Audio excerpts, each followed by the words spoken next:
It's Wednesday, March 1st, and this is Geeknights. Tonight, Scott reports on the New York Comic Con, and we talk about comic distribution in the United States.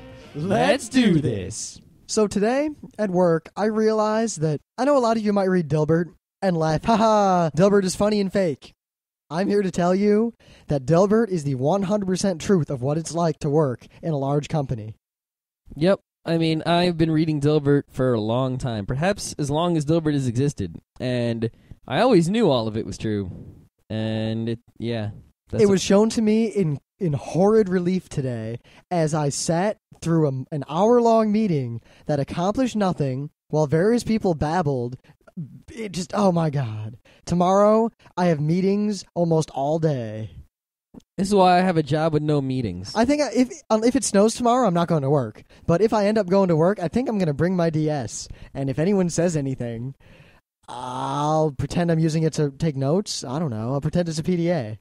One of my wise old college professors always said, if you get a job with no meetings. And I followed that advice, and I'm glad for it. Now, see, a lot of meetings are useful. Like if I have to meet with a bunch of developers to figure something out about a server, I have a meeting. Figure it out. If we're going to plan something, we have a meeting. Plan it. The problem is, any meeting we call is a useful meeting. If I call a meeting for, a project I'm working on, we'll get a bunch of stuff done, and then we'll go and do the rest of our work. The problem is middle management types will call meetings that don't serve any useful purpose. And in the epitome of Dilbertisms, today, I learned basically, well, it wasn't just today, but it's culminated today. People complain that we're having too many useless meetings. And I shit you not, now we're going to have a meeting to determine how to reduce the number of meetings. Yep. I'm not kidding. Everyone thinks this is a good idea. Well, everyone in management, everyone in the department knows it's crap, but okay. I'm done ranting. I know how to reduce the number of meetings. You ready for this? No meetings. None. No, you need What do you mean no meetings? I can't meet with someone in the hallway? No, we schedule it, and everyone comes to the conference room. That's really the only way to talk to a lot of people in a group. You have to schedule it. Otherwise, someone might not be there, and then you can't do whatever you were going to do. Meetings are good. The problem is bad meetings.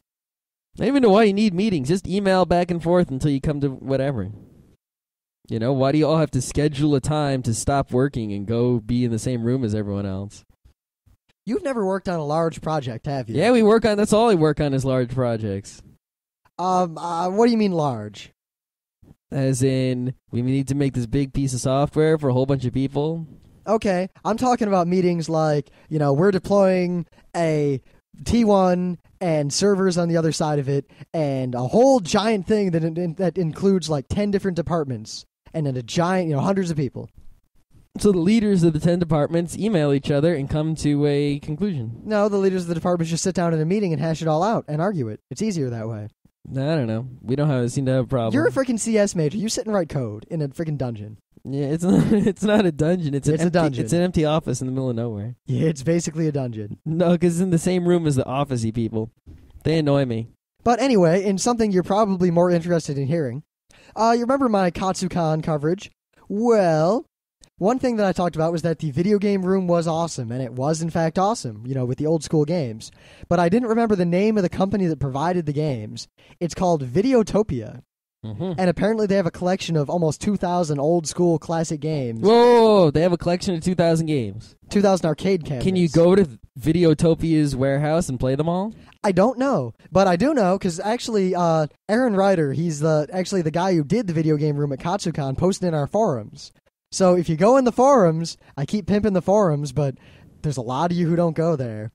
He posted about another event where you can go see all these cabinets and play them. Apparently they're there every year. Mm-hmm. And I'm not going to say what the event is, so yeah. So also, for anyone who actually likes mad old games like that, you may not know this, but there is a place called Fun Spot. It's in Weirs Beach, New Hampshire, which is on Lake Winnipesaukee. Yeah, I know how to say it because I've been there like 3 times. Yeah, you didn't know how to say Sault Ste. Marie. Whatever. This place is perhaps the largest arcade in the United States. They have more pinball machines than, I don't know, all of Atlantic City. It's just insane. They have like a bowling alley and a mini golf and a go-kart and every old game, every new game, ticket games, everything. It's insane. And you should go there sometime in your life for awesome. Or actually, if you happen to live in the Midwest near Sandusky, Ohio. Now, I'll warn you, I haven't been to Cedar Point in, like 5 years. But when I used to go, in Cedar Point, there used to be a giant old-school arcade, and it was pretty much nothing but ass-old arcade cabinets. Every classic game in the world. I don't know if it's still there. Anyone who lives there could tell me if it's still there. If it is still there, I might have to make a trip out to Sandusky. There is also a very large arcade at Sesame Place. If you ever visit Sesame Place, which is the amusement park of Sesame Street, they have a very large, awesome arcade there. All right. It's next to the Cargo Nets, I believe, which are also awesome. So anyway, in the news, AMD subpoenaed Skype. Right, so the story here is Skype lets you talk to people with VoIP. Yeah, voice over IP. VoIP. It's just an internet phone, basically. Skype has a conferencing feature where you can talk to multiple people at once. All right, so far so good. By default, for free, without paying any money, you can talk to, I think, 5 people at once? Yes, 5 people. With Skype 2.0. Right. With Skype 2.0, you can talk in a conversation with 5 people. If you have an Intel processor, as in a Pentium 4 or one of those Core Duo things, or an Intel processor, you can talk to 10 people at once. 10 people, eh? And if you have an AMD processor or any other company that's not Intel, you can only talk to 5. Now, they claim that the reason they did this was simply because other chips that aren't Intel don't have the capability of handling 10 conversations at the same time. As someone who knows a whole lot about technology and processors, bullshit. Yeah, I think we need a little wave file to signify bullshit. There is no technological reason why a non-Intel processor cannot handle the processing necessary for a 10-person internet phone conversation. None whatsoever. The only reason is because in the code of Skype, they wrote, if processor equals Intel, then limit equals 10. If processor equals AMD, limit equals 5. Now, why would they do this, you might ask? Money. Yeah, Intel had a little deal going with them. Little deal. So dirty AMD dealings. comes and says, we got a subpoena. And the subpoena says, show us your little dealie. So we can see if your little dealie is against the law. Yeah, this is part of the long, ongoing antitrust case against Intel that it looks more and more like AMD is going to win. Yeah. I'm actually, if you don't notice, AMD actually has computers with AMD processors that you can just buy at Staples. Like, it used to be you couldn't get Linux in the store. You couldn't get AMD in the store. Now you can just buy an HP computer with an AMD in it just easily. Yeah. So, Intel's really, Well, you know what? They were the big evil for so long. You know what's really scary, though? Intel's new Core Duo processors are like the hot shit. Those are the ones that are in all the MacBooks and things. But you can get them in PCs, too.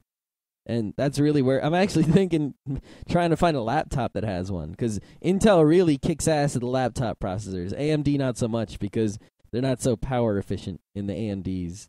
Yeah, but you know what? For desktops, AMD hands down. Because this is so cheap, versus the power you get. It's just dumb to buy an Intel.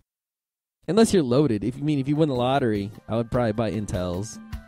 A whole bunch of them. Maybe.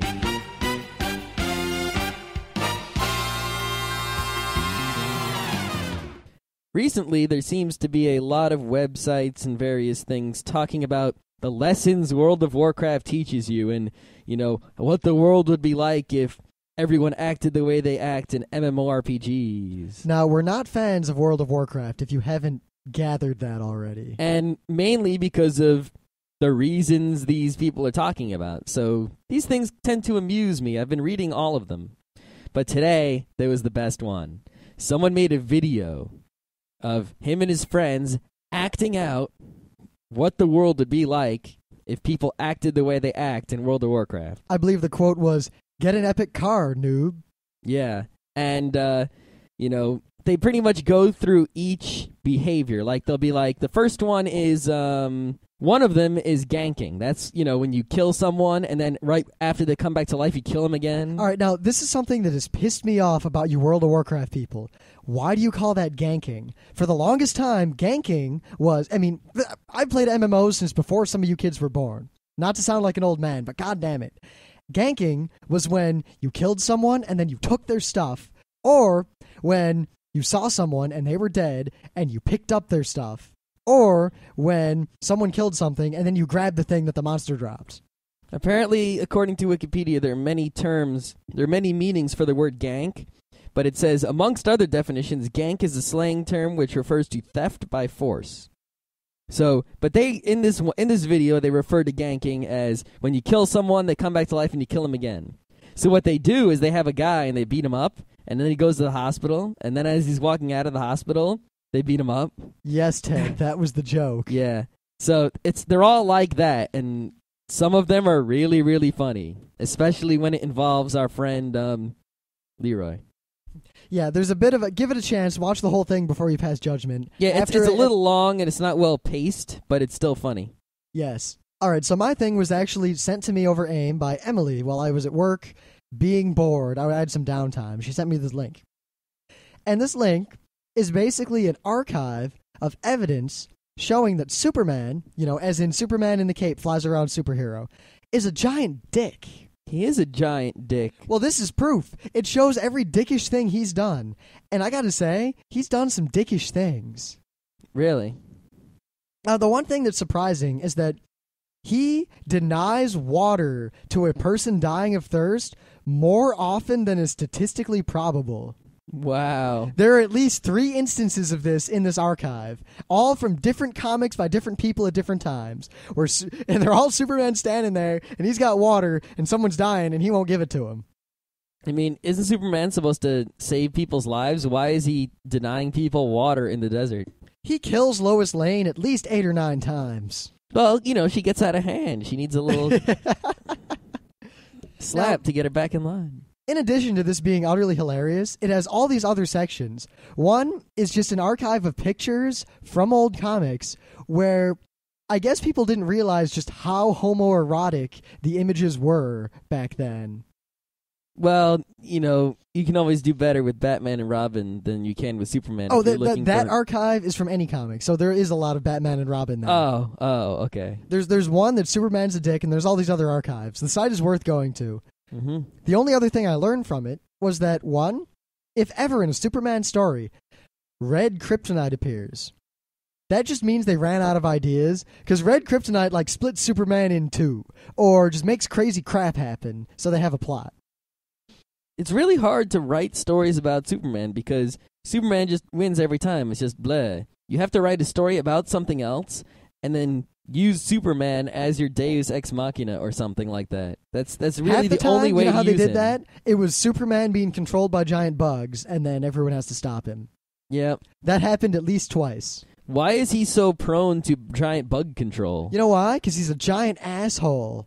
He's not that smart either. No, he really isn't that smart. You'd think being, because that's the problem is all the Superman stories still take place within, the first human life length of his life. If you waited around till Superman was 300, he'd be smarter, No, he'd be dead, kryptonite and all. I thought he's immortal unless kryptonite comes around. Yeah, so I'll just kryptonite him. That doesn't seem to work. It's happened a bunch of times and he always seems to win. You know why? I don't think he's going to fall for it anymore. Because the people who write it wouldn't kill him because that's the end of their revenue stream. Yeah, I'm going to talk about that in a few minutes. Yeah, I only brought this site up because it's been around for a while, but today, usually we use today to talk about anime and a little bit of comics. Today, we're going mad comics and a tiny bit of anime. Yep. So anyway, on to the comics. So, if you did first, I want to talk about the New York Comic Con. It was bad. Debacle comes to mind. I like to say debacle. Clusterfuck.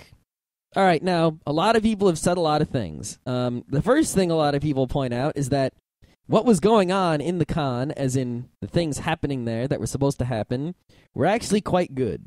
And while I did not experience them, despite my attempt to do so, I really can't disagree. I mean, the list of just people that were there, if you're into, if you know who these people are, is quite astounding. Now, I have a counterpoint to that, in that according to people who were there were all those panels, and they all look kind of good, right? Mm-hmm. Apparently, despite the fact that the exhibit area was so full of people, the state police were turning people away, almost no one went to panels. And even the panels that happened were mostly empty rooms. Well, the problem is some panels that people cared about were just full up because people were trying to escape the crowded exhibit room. Yeah, but every the panels other panel that no one cared about, no one went to because they didn't want to get stuck out. Yeah, then there were the panels where people couldn't go to them because the people who were doing them were turned away by security. Yep, Douglas Rushkoff, one of the guys I wanted to see there, who I didn't get to see because I didn't get in, which I'll tell you about, he actually couldn't get to one of his signings because he got stuck out. And he was a guest, an official guest of the con. So maybe before you talk about what was going to happen at the con, you should talk about what happened at the con? So I arrive at this con, and it's a Comic-Con in the Javits Center. Now, I was going to go, and the only reason I didn't was that I actually got sick at KatsuCon, and all last week I was fairly ill and full of NyQuil while I was doing the show. So Saturday morning, I wake up around 8 to catch the train with Scott, and I didn't feel like going. I just rolled over and went to bed. Mm-hmm. Our friend Scott Johnson, who was also going to go, was also sick, also from KatsuCon, so he didn't go either. So I know I talked KatsuCon up for being awesome. It gets one more point of awesome for saving me from the New York Comic Con. Yep, luck be you. So I get there, and if you ever been to the Javits Center, it's not like other convention centers. It's a main hall on the first floor, and first of all, the lobby is huge. The lobby could be an entire convention room, but it's not. It's just a lobby. But it's actually good because a lot of convention centers don't have big enough lobbies, and this one can pretty much handle anything you throw at it. It's an invincible lobby with a coat check in the basement and plenty of room for registration lines and booths and all kinds of stuff. There's even like a whole food court up there with actually somewhat decently priced food. The Javits is where the New York Auto Show is. Yeah. The Javits is where every convention in New York is because the only place you can put one. There is no other convention center. Now, the Javits has a lot of problems in that it's on the west side of Manhattan, all alone. It's hard to get to it by subway. You have to take a taxi or a bus or your feet. Yeah, there are only 2 buses that I know of that go to it, and they're real inconvenient. The subway doesn't go to it. There are a couple shuttles that go there, but it's not worth it. You're better off just walking. Get a subway as close as you can, which is probably like Penn Station, and walk. Yeah. Or take a taxi if you got money, or if you're in a rush, whatever. So you go into the Javits, a giant lobby. On the main floor, there are 3 giant rooms, which is the main convention area. This place is huge. These are like super high ceilings, super large in square footage rooms. We're talking tremendous football field many times rooms. And usually when there's a convention, they take all 3 of those rooms combined. Very rarely do they split up those rooms, but they can, and they have in the past. But usually it's one big room. Upstairs, there's like this T-shaped room, and it's pretty small relative, but it's not small overall. And, usually cons will use that as an auxiliary room. And downstairs, there is the downstairs hall, which is just a convention hall, and it's the downstairs hall. It's not as big as the main hall. It's just for little cons and things like that, like a little tiny trade show, something like that. So I get there, and I fully expect the con to be taking up all 3 of the main, the giant rooms. Much to my amazement, it is in the downstairs little tiny convention hall. And I said, uh-oh, that's not right. It's going to be mighty cramped in there. Then I saw something else. Not only was it in the downstairs convention hall, it was 1/2 of the downstairs convention hall. The other half of it was occupied by a travel show. Great. So there was a line going out the door, but the line didn't intimidate me because I've been in longer lines than that. This thing was like wuss. This is a wuss line compared to lines I've been in. The line for the concert, the LARC concert at Otakon 2 years ago, that went like down the street around several blocks and then just off into the distance. Yeah, this is a wuss line. I mean, this thing was around only one corner of a building. It was maybe less than 1 football field length out the door of the Javits. So I just got into it like patiently, got pretty close to the building too. Huh? And there was stuff going on the line. A lot of people walking back and forth up and down the line, peddling stuff, trying to sell their crap, give you their free little card with a coupon on it or something, or, inviting you to go to a museum that has a comics exhibit, all kinds of shit. Bunch of nerds hanging out in line. Surprisingly, for a comic convention, I only saw like a couple Spider-Man type things. It seemed like the comic nerds might have like a T-shirt with a Superman or a Spider-Man on it, and I saw more Naruto headbands than I saw anything else. It seems to me that, there is this comic culture, but anime fans are the ones that have the conventions. Yep. So anime fans are in that convention mindset. So all the anime fans in New York City just came to this for a day. They just came out of the woodwork, and they're numerous. Yep. It's just weird that the percentage of freaky type of action going on in the convention line was much less than what I was used to. So the line itself was pretty boring compared to what convention lines usually are. Like, I couldn't really get a conversation going on with anyone or make any friends in the line. They were all just kind of blah. I was like, and the people were just like, yeah, whatever. Wow, God. Even when we went to New York City to see Miyamoto, No, because those are Nintendo kids. You can talk to them. Yeah, but anime kids we can talk to. Gamers, we went to UberCon. Everyone we met, we just hung out with. I think it was just the people I was near in line, because I knew there were a lot of people I know on the inside of the con I could have talked to, because I kind of know them from online and stuff. Uh-huh. So I probably could have gotten good stuff from them, but in the line I was in, everyone was blah. So then all of a sudden, this guy comes down the line with a megaphone, and he says, "We are not selling tickets anymore. We're sold out for today. Go home. We have too many people."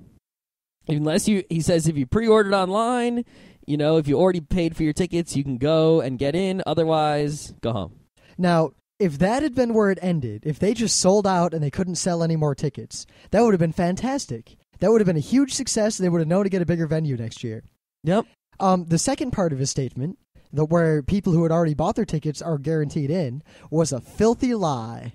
Yep, there were people who had pre-registered who were just not able to get into the convention. Even people who had tickets, VIP tickets, which cost $100, right? Yeah, state troopers came and made sure no one got in. The fire marshal could have just shut the whole thing down. Yeah, basically what was happening is because the room was full to the max, they would let 25 people out and then let 25 people in and let people out and let people in. And the going was really slow. And even if you had, even people who were professionals who were supposed to, the president of DC Comics couldn't get in because he had to wait for other people to get out. So no matter what your ticket status, you couldn't get into the thing. And people who were in realized this and wouldn't leave. Yep, people who were in wouldn't leave because it would take them up to 2 hours to get back in. So people were pretty much staying in this thing as long as they could before leaving. And not only that, while they were in there, it was so crowded you couldn't really stop and do stuff because you would block the way immediately. It was so crowded. Not only all that, but Scott calls me from the city to tell me, it's terrible, you're lucky you didn't come, I can't get in, it's a mess. And then, I was asleep in bed still at this point. So I wake up, I look online, I figure, all right, I'll go to the New York Comic Con website, see what official announcement they've posted about the situation. They didn't even touch their website. In fact, they were still selling tickets online to the event for most of Saturday. Yep, until I went through the entire process up until accepting the actual charge to my credit card just to see if I could buy a ticket, and I could. They didn't stop selling tickets. I don't know if that actually would have gotten you a ticket. If you actually it would have, because they actually took the ticket system down later. And they put up a thing saying, "Don't buy tickets. If you bought one, we'll contact you." Or something to that effect. Their policy technically was we don't have to give you a refund if we don't want to. But actually, they did make amends and give a lot of people their money back. And they did. Well, they tried to give all the people who couldn't get in all right, tell you what, we'll guarantee that you can come in tomorrow on Sunday, way out. And most people were so pissed they wouldn't take that. They wanted their money. Yeah. And the other thing is I think they were talking about giving people special guest status at next year's New York Comic Con, which I think they're going to change. They had a big poster that said New York Comic Con the next time will be these dates in the same place, but I have a feeling they're going to change the date to get the bigger convention hall. At least one of the thirds of it. One of the thirds of it would have been sufficient, I think, for this size con. 2/3 of it would have been perfect. All three of them, maybe a little too big. Now, this really bothers me, just in the sense that it's so unprofessional. This was a big convention, a real convention. There was a lot of money involved. Huge. It was at the Javits in New York City. It's the first one. Now, I would have assumed Because even the crappiest tiny anime con has a contingency plan for what if too many people show up? Or what if not enough people show up? Just contingency plans in case a disaster happens. This con had nothing. Not only did they not expect these people, which is understandable, but they had no way to deal with it whatsoever. Mm-hmm. And these people, I mean, I don't even know what I can say other than that I'm really disappointed in almost everyone involved.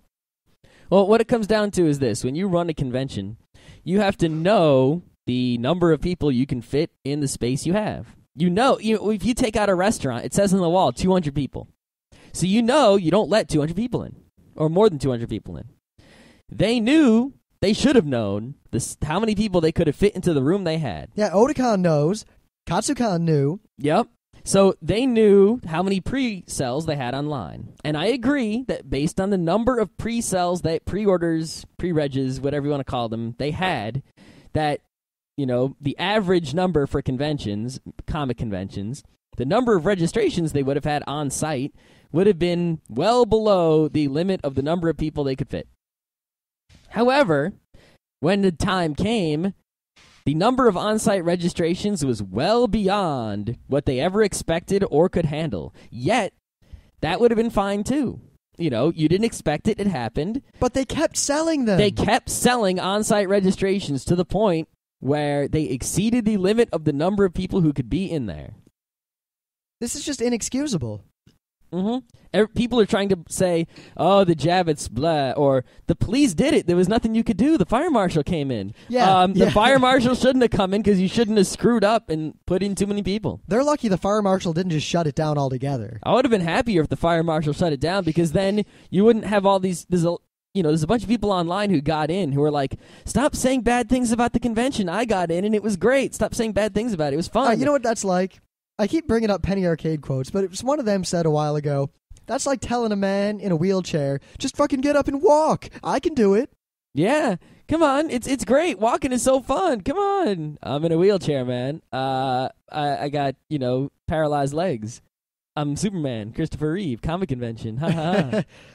That was probably the thinnest thread. I tried to make up a joke out of it. Instead, I just said all the parts of the joke. Yeah, you know what? That's only one step beyond doing the whole, I could make a joke about that, but I won't, which just means you didn't make up a joke and you still wanted to be a funny man. But you did at least recognize the opportunity for joke. Yeah. Anyway, so that's the story of the New York Comic Con. Unless there's something crazy next year, I'm probably not going to go. Like, they would have to... Like, I would need someone who went on Friday to call me and tell me, it was awesome, here are 10 awesome things worth your money, and here's why it's guaranteed that you'll be able to get in, and all kinds of assurances. Now, my take on all this is that they're really trying to spin it at the New York Comic Con, saying that this is fantastic. It was so huge that next year is going to be crazy. We'll get the works. The problem is, it was huge this year, yeah. How many of those people are so angry? Because you should see some of the posts people are making online about their experience at this con. They're not coming back ever. If they hear New York Comic Con, they'll remember it as that horrible con that sucked, that I'll never go to again. Well, it's a tough call, and the only way you're going to find out is wait till next year. I mean, it could be that, 1 million people show up again trying to get in. Or it could be 1 million, no one goes because it sucked. Now, the other thing is, this is my take on the numbers, because not many people came Friday. Not many people went Sunday. Saturday was shit crazy. Now, I was probably going to go, and I remember looking at the website trying to decide if I wanted to. And it was about 95% trade show crap. Buy stuff, we market to you, blah. And 5% cool people doing stuff. At least that seems to be the ratio that I saw. And not many of the events looked at all really interesting. I guess I get more fun at any other kind of con. But really, a Comic-Con is just usually a big room full of booths and panel rooms and stuff on the sides with a little video gaming, a little regular gaming, and a little anime action, right? Yeah. But what you do at a Comic-Con is, unless it's the San Diego Comic-Con, which literally takes a day to see all the booths because there are so many, it's insane. This one, if the room wasn't crowded as all hell, you probably could have seen and looked through everything you wanted to see in a couple hours. If you went shopping and tried to purchase, things out of the giant 50-cent boxes full of comics, you could have added maybe 15, 20 minutes per dealer. So maybe in 5 hours you can see the whole entire convention. Now that's what I'm getting at. The point of the convention, comic conventions anyway, is you do that at some point. You go around and see everything. And then when, you have time to go and meet creators when they have their little signings, and you can actually talk to them like, hey, what's up? And if that doesn't interest you, well, then you're losing a little bit out of, you're really not a lot of reason to go. But the final reason to go to a comic convention is you just sit around talking to all the other people there. Now, that plays along with what I was getting at, is that they basically seem to guess their numbers based on people coming for the whole weekend. Like, they seem to think that people would have some reason to come more than one day. Oh, yeah. So, they sell a 3-day pass, and they didn't sell many of those ahead of time. Well, no one's going to pre-register for just one day of a convention like this. That's for sure. So, all the people like me, who really saw almost nothing they cared about at this con, but wanted to, just check it out, showed up on Saturday. And a lot of people live near New York City, so a lot of people, it was well within their means to just show up for one day, suddenly out of the blue. What also happened, I heard this, I'm not sure how 100% true it is, that the convention, like the people running it, thought the turnout was going to be crummy based on the pre-regs and such. I saw that too. And they went around like somewhat apologizing to dealers and exhibitors, saying, we're sorry if this really sucks, if there isn't going to be a lot of people here.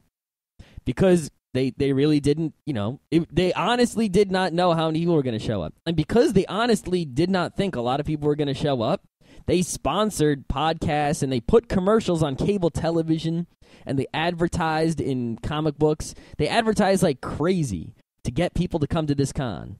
The thing is, that advertising didn't result in pre-regs. It resulted in people showing up Saturday trying to come for a day. People for whom they did not plan and for whom they had no contingency, and therefore ruined their own convention.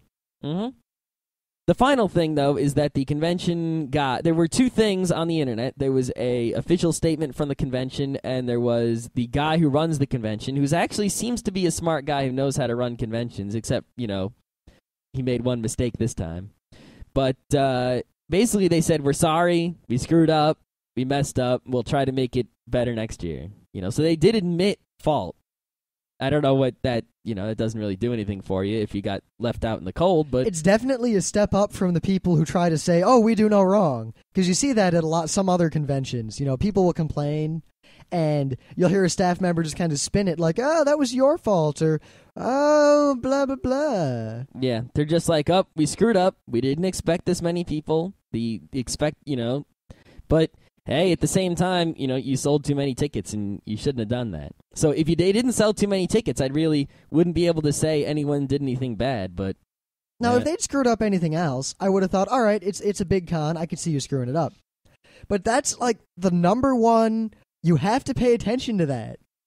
The thing they screwed up is the most basic, that's like the second thing you do. You book the place, or you decide what you're going to do or whatever, and then you freaking call them and ask what the capacity is. Then you call the fire marshal and have him talk to you. Mm-hmm. I mean, I've done that for events that I ran for my club back when I was in college. It's not that hard. The fire marshal will tell you exactly what the rules are, and if you don't want to deal with the fire marshal, whoever owns the building has a book that'll tell you how many people can be in the room. Whoever owns the building is responsible for knowing, or else the fire marshal will come and get them. Yeah. So I think that's all we got to say about the New York Comic Con. Okay, so now I want to talk about something which has been interesting me for quite a while now, since I, somewhat rekindled my interest in comic books, at least American ones. In the past year or so. It's the way they're distributed in North America. And to put it in a nutshell, for anyone who doesn't want to listen to the whole episode, it's done in an archaic, terrible, backward... No, it's not archaic. It just sucks. In fact, it's quite new, and that's why it sucks. It's because it goes away from the old good way. Well, I guess the distribution isn't archaic, but the way people find out about new comics is... It's not... No, because the archaic implies that it's old. It's actually a very new way of doing it that is less than 20 years old. I'm talking about the medium. I'm holding a piece of paper bound together that tells me when things come out. That's archaic. As opposed to looking on the internet and yeah. Well, here, let me start from the beginning. Before the early 80s, so before we were alive, comic books in America were distributed the same way magazines were. It's a periodical distribution company. Now, the way this works is, let's say you're a store and you want to sell magazines. You don't really care which magazines you sell. I mean, you can pick and choose because some will sell better than others, but that's up to you. Yeah, some stores don't want to, like Walmart doesn't want to sell pornography, things like that. Mm-hmm. And you pick which magazines you want and how many issues of each one you want, and you pay a price. They deliver those magazines to you on a monthly basis because they're monthly magazines. Of course, different magazines ship different weeks, so you actually get shipments like weekly when new magazines come out. But, you get them, and if you don't sell them, you're allowed to return them. And that's why magazines are kind of expensive. You go to the store, and if you want to buy, a big video game magazine, it can cost you like $5-6. They're not cheap. Now, the reason that magazines are often sold that way is mostly that it doesn't cost the magazine people as much to print it, and they usually expect that a bunch of them are going to come back, but they want the stores to display the magazine even if the store doesn't think it'll sell. That way it's basically advertising for the magazine. Yeah, magazines make their money on the ads and things, so their idea is to just increase readership. And the way this works is this is how you get those stores that sell 1 million magazines, because you can do, a small magazine can sell if it just gets shelf space. And if stores can return magazines they don't sell, they'll buy copies of freaking everything because what do they care? They'll return it. Now, that business model, for anyone who remembers, is what almost killed TSR back in the D&D days. Yep. Because TSR had the same thing with all their Dungeons & Dragons books. And Dungeons & Dragons at one point tanked. And stores were sending them back by the truckload, and TSR almost went bankrupt. Yep. So that's also how books, I think, are sold in normal books, like at Borders and things. Is if they buy paperback books and they don't want them, they can send them back for a return. Actually, a trade paperback, which is those big books full of comics. Yeah, I didn't actually know this until Scott told me. They're called trade paperbacks because you can't send them back. They stay there. And they're all trade also means it's like a weird shape and a weird size. It's all publishing terms that I've learned by doing a little bit of research. Now, in the early 80s, the comic books weren't selling so well and they needed more money. So, this guy, his name is Phil Seuling, Seuling. He was a convention organizer, actually, a Comic-Con convention organizer. He said, you know what? We're not selling so well on newsstands. Let me find a way to get comics to be more profitable. His idea was that instead of, distributing through the periodical market, distributors, that if you wanted to sell comics, you would buy them directly from the publisher. So you would say, Marvel Comics, give me some Spider-Mans. The way this worked is, you got a huge discount because you bought them. There were no middlemen between you and the publisher. No one was jacking up the price to make a profit. You also got a huge discount because you couldn't return them. You bought it, you sold it. Or you bought it, it was for you, and you read it, Now, most people, when I hear the word trade paperback, I just think, all right, that's the real book format of comic as opposed to the crappy comic format of comic. And I just never put any thought into it beyond that. Right. So this is what they did in the early 80s is they switched to this direct delivery where you want to sell comics, you have to buy them direct from the publisher. The problem with this is that now you couldn't get comics so easily in the newsstands and all kinds of places because those places weren't about to buy comic books and try to sell them and not be able to return them. Why they're not going to stock something they can't return. So the places to buy comic books were reduced to comic shops. But the price of comics went down and the profitability was maintained. That was until the 90s where they screwed up by, what happened was the comic book stores, because there was a flood of speculation, people buying comics just to make money off of them. And, of course, those people never made money off of them. So they were shipping people were buying way too many copies of comics. This is the era of when, two characters would get married or a character would die. So they'd put holograms on the cover of the comic books and have 10 different covers. They'd issue the same comic book in, it'd have 4 different covers, and each one would be a different hologram. And collectors would buy, 8 copies of each one and put them each in their sealed bags and never touch them, hoping to sell them someday for a lot of money. Now, there's still a little bit of that today, but this is, the time when it was an epidemic. is they would send way too many copies of every comic to the store, and eventually they didn't sell them all, and no one could return them, so the comic book store went out of business. Comic book stores went out of business. The comic book companies have no one else to sell comic books to. Uh-oh. And that was when the 90s comic books pretty went downhill. Then came along this company, Diamond Comic Distributors. Diamond Comic Distributors is a direct distributor. What they do is it's the same old model that they switched to in the early 80s. You know, you buy direct from the publishers, you can't return them, it's really cheap. What they do is they bought, just kind of like Microsoft, they bought every other direct distributor, or the other direct distributors went out of business.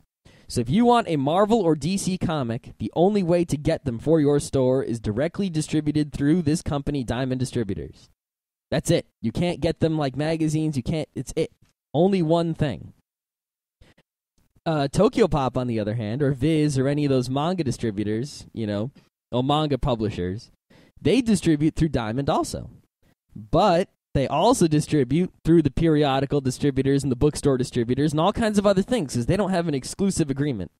But Marvel and DC Comics sell only through Diamond Distributors. So, Diamond Distributors is a company that, because they can give you such a discount, and because things can't be returned, and because the things that they sell are sold in comic book stores, where they know that is pretty much a place that nerds go to buy things, they have the ability to sell really crazy specialized stuff. And the way it works is they have a catalog that they put out every month that lists every single thing that they are going to distribute to comic book stores 2 months from now. So the March issue of this catalog is in my hands right now. I've been flipping through it while Scott's been talking. Will tell you what's going to come out in May. Because apparently these people have never heard of the internet. Well, on the internet, you can get a list of everything that's going to come out in a month. Just a plain text file list. You can't get a picture of everything, and you can't get a description and a price and all the information. You can't get all of it. You can only get, the base. This is the name, this is the number, this is the price, this is the date. So the idea is that they want you to buy this catalog for $5 to find out. And it gets a little bit out of hand. Well, first off, not to disparage comic book readers, but flipping through this, I'd say at least 60 to 70% of the female characters portrayed in the previews of this book. Now, not counting the ones that are for anime manga, because those are actually normal. All the ones that are from comics, this woman's breasts are bigger than, basketballs. They're bigger than her head. Wow, yeah. And they're all like this. They're oh, God. Every page of this book is just pain. See, that's the problem with the direct market, that it's a side effect of the distribution. They tried to lower the price, and at the same time, they sacrificed being distributed and sold in a wide variety of places. Only comic book stores. Because only comic book stores, everything they want to sell is targeting a very small demographic of people. So now everything that gets made is always a superhero comic. It's always some girl with big boobs. It's always, stuff that you can sell a lot of to people in a comic book store. There's a surprising amount of furry comics in here, too. Yeah, it's like, so now the best thing that comic book companies can do, because they've already made a contract with Diamond, they have no choice but to only sell things through Diamond Direct. What they do is they design their product to make it so that they sell it to as many nerds as possible. Whereas other companies, like the manga companies, try to sell to as many people as possible. They target people in general. Whereas Marvel and DC, when they make comic books, they can't sell it to people. They can only sell it in comic book stores or to places that get stuff from Diamond. The net result of this, there are 10 different Superman statues in this thing for sale right now. Well, they'll be for sale in 2 months. Mm-hmm. There are at least 20 Superman toys where Superman can fly, or you can throw Superman and then he flies, or he shoots discs out of his stomach. We're not kidding. He shoots discs out of his stomach. So this is really the reason that comics are not doing so good in this country, is because of this history and the resulting distribution model that currently exists. And a lot of people just don't understand, how it came to be. I didn't understand how it came to be, but now I see this is the real reason why, I now that I understand, manga isn't kicking comic books' ass because the art is different or better. People don't seem to care about that. The fact that you don't have to know a whole bunch of history to read the stories is a factor, but it's not the number one factor. The number one factor is that comic books only try to sell to nerds because of the distribution model. So instead of making, a cool, realistic story about something new and original, they'll try to sell you I'm not kidding, Scott said it, I didn't believe him, but then I saw it all over this magazine, Pirate Nightcrawler. Mm-hmm. So there's Nightcrawler from the X-Men, right? The guy who goes, what does he say? He goes like, bamf, and he teleports. Yep, that's right. He's the blue devil-looking guy. Yep. So they dressed him up like a pirate and made a bust, and you can buy it for a lot of money. How much was it? It was like $50. It wasn't that bad. I mean, the frickin' kryptonite statue that's just a green rock in a glass case was like $200. Mm-hmm. Mm-hmm. That's it. There's not even a comic involved. It's just Nightcrawler as his favorite persona in the Danger Room.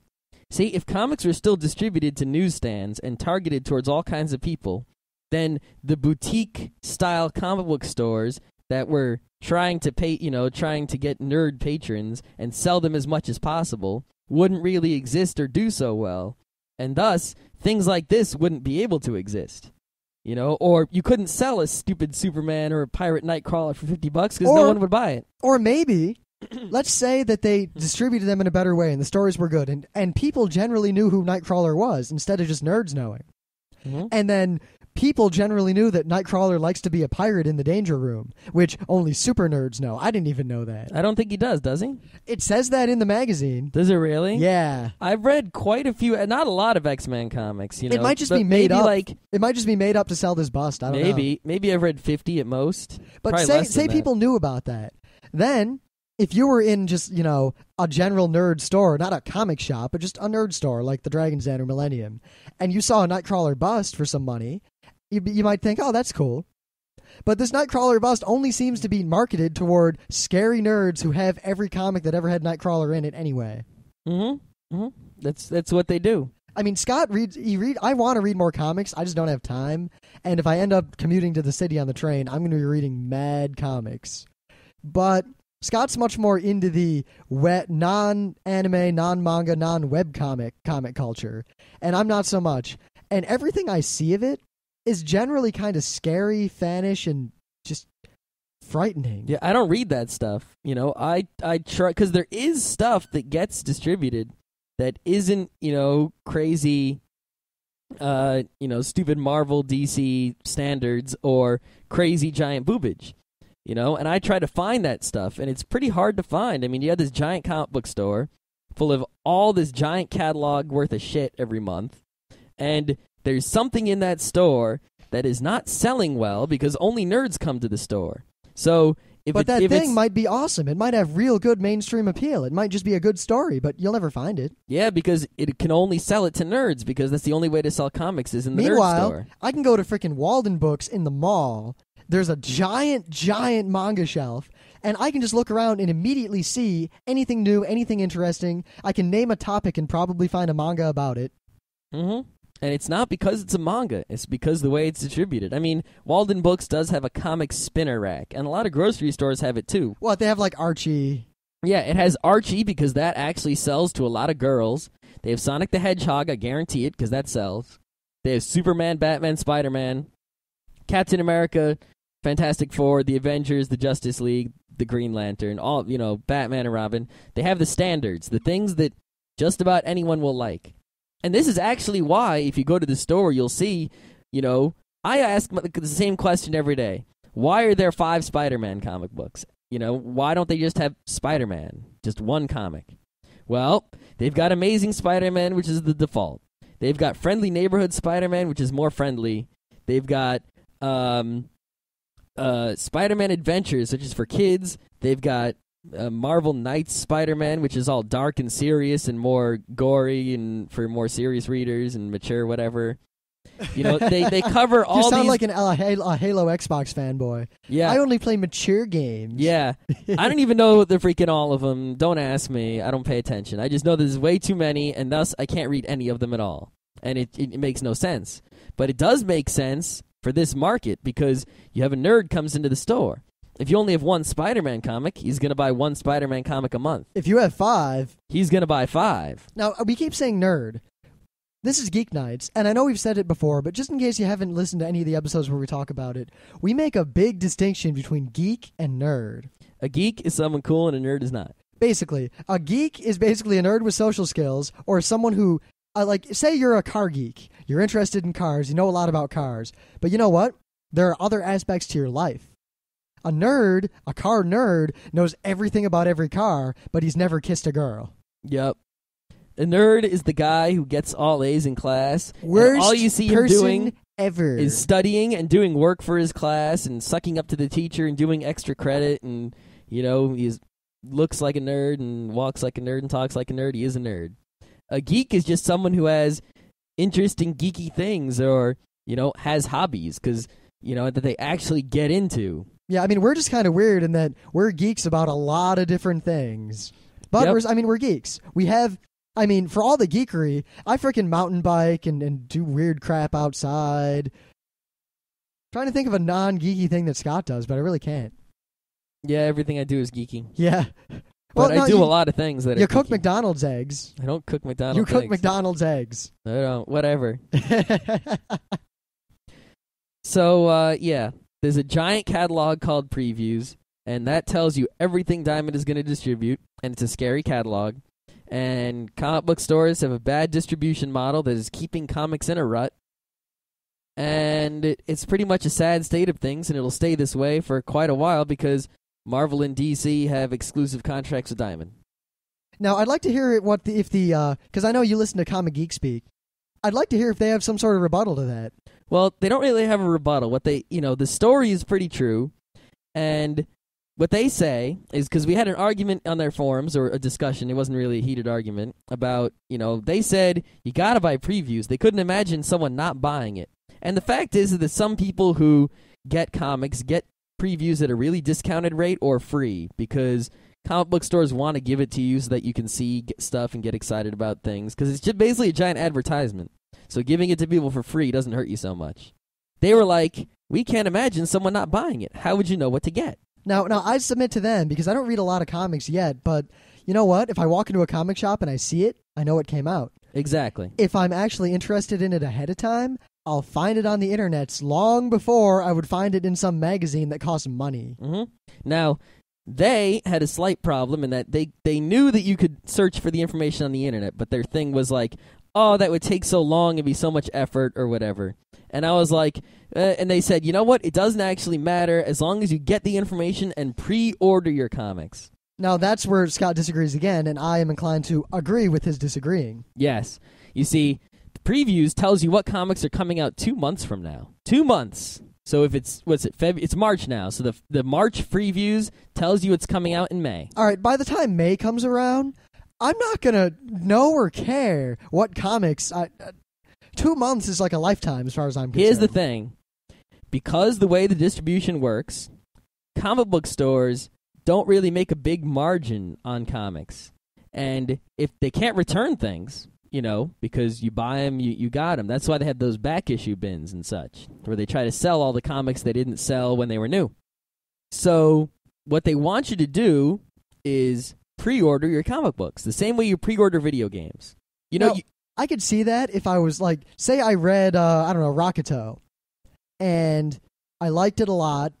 Maybe I might want to pre-order more because I already know I like it. That way I don't have to worry about it. I'll just get it. Yeah, and the way a subscription or a pre-order usually works is you say what you want, and they keep a list of your name and what you want, and whenever something you want comes into the store, they put it in a little folder. And then when you come into the store, you go to your folder and you empty it out, and you take all your stuff and you buy it. But you're sort of obligated to buy it if they put it in the folder. It depends on the store and who's running it. And there's some online services that let you order things months in advance. And usually when you order things in advance, you get like a 40% discount. Because, if a store, like a video game store is the perfect example of how pre-orders save them a lot of money. Because you make a $40 video game, the video game store probably paid $30 for. So if they buy 5 of them and sell 1, they lose money. They want to buy exactly the number they're going to sell, or maybe 1 more than the number they're going to sell ever, to make the most money. So when they get pre-orders, they know that's a guaranteed sell, that they can buy that many copies. And a comic book store can't, unless you're a crazy huge comic book store, you can't buy everything in this Diamond catalog. So you need to pick and choose. You pretty much have to shop for your customers. Now, point the first. If I haven't already read an issue of something, there's no way in hell I'm going to pre-order it. That's for sure. 2, it's a freaking comic book. I barely even pre-order video games. Yeah, I only pre-order something if it's going to sell out right away, and I also want it right away. If I don't want something right away, even if I know it's going to sell out, I don't pre-order it because it'll sell out, and then they'll make more, and then I'll buy it later, probably cheaper. Yeah, I only pre-order if I'm worried that they're not going to make more. This is it, or I want it right now, like a Zelda game that's coming out. Twilight Princess, we should actually pre-order that soon. Yeah, for what, next year, 2 years from now? Yeah. So the reason comic book stores want you to pre-order is because when you pre-order, it allows the comic book store to know what people want so that they can order the correct amount of copies and make more profit. At the same time, if a comic book isn't necessarily mainstream, or by mainstream I mean mainstream to the nerds themselves, like a Marvel or a DC, like Batman is a mainstream comic, all the nerds buy Batman, but all the nerds don't buy Rocketo. Half of them never even heard of it. Actually, 90% of them never even heard of it. But if a bunch of people pre-order Rocketo, that'll make sure that comic book store owner will be sure to buy it from Diamond, that is what really counts when giving money to the creators of Rocketo, So you want to pre-order to make sure that the guys buy it. Now, my point was pre-ordering is stupid because it's a comic book. Why should I pre-order it? We already said that. But the only reason that pre-ordering is necessary is because of the stupid direct Diamond distribution, business model. If you throw the stupid business model away of Diamond distributing to boutique comic book stores, we don't have to do this stupid pre-ordering. Every comic will be in every freaking store, the same way every magazine is in every freaking store, and everything will be terrific. And they didn't really say much to that. They were just kind of like, Well, I guess since we've gone along all week, it seems like this is just complaining week. Yeah, it's a themed week. We've complained about things all week. But also learning. Yeah, learning and complaining. Yep. You learn something because you learn an ugly truth, and then you complain about it. So what have we learned this week? Monday, we learned about Listal, and then I complained about how it doesn't do some things. Mm-hmm. Tuesday, we complained about the Penny Arcade game. Yep. Today, we complained about comics and the New York Comic Con. Yep. Tomorrow, we're going to complain about Hollywood. Great. Now, the only reason we came up with this idea out of the blue, and we're not going to talk about Hollywood or bad movies as in awesome bad movies like, Hard Rock Zombies or SARS Wars. Or The Terrible Thing from Space. Ooh, it's a we're talking about Garfield, Kangaroo Jack, and the reason this all came up is Crappy because teen movie number 3. Snakes on a Plane. Snakes? Motherfucking snakes on a plane. As in planes flying in the air. Yeah. So what did the snakes get like chopped up in the propellers, or they get sucked into the jet engine? They're just on the plane, and Samuel L. Jackson has to stop them. Does he have he better have a long stick with a spiky bit at the end? He better have a Chuck Norris on the end of a rope. That'd be a good one. All right. Indiana Jones wouldn't do it for you. So stay tuned tomorrow if you want to hear us complain for one more day.